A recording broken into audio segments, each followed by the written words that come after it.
Malam itu, hujan turun tanpa henti, membasahi hutan terlarang yang menyimpan banyak rahasia. Arya, seorang arkeolog muda yang nekat, sedang mencari artefak kuno yang hilang.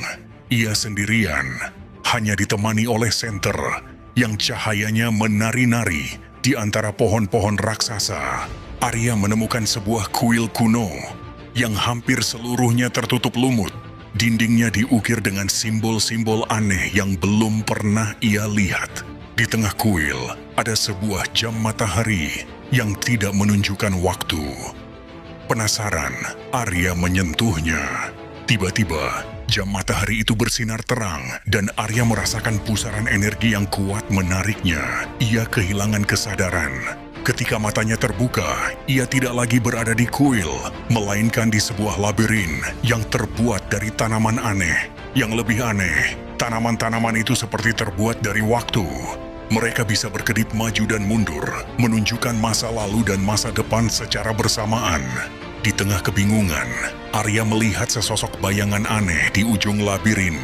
Bayangan itu seperti wujudnya sendiri, tapi terlihat lebih tua. Arya mulai mengejar bayangan itu. Tapi setiap kali ia melangkah, labirin itu berubah, dindingnya bergeser, jalannya berputar, dan tanaman-tanaman di sekitarnya berkedip lebih cepat. Arya mulai panik. Ia sadar ini bukan labirin biasa, ini adalah labirin waktu. Ia terjebak di antara masa lalu dan masa depan. Ia melihat sekilas dirinya di masa lalu, yang sedang menekan tombol snooze di alarm jam. Dan ia melihat sekilas dirinya di masa depan yang sedang menua. Tiba-tiba, ia menyadari sesuatu. Labirin ini bukan hanya jebakan, tetapi juga teka-teki. Setiap kali ia melihat bayangan dirinya, ia tahu bahwa ia harus membuat keputusan yang berbeda. Jika ia memilih di jalan yang tadi, ia akan terjebak selamanya. Arya harus menemukan jalan keluar sebelum labirin itu menelannya. Ia harus memilih dengan bijak. Tapi bagaimana ia bisa tahu jalan mana yang benar? Akankah Arya berhasil keluar dari labirin waktu?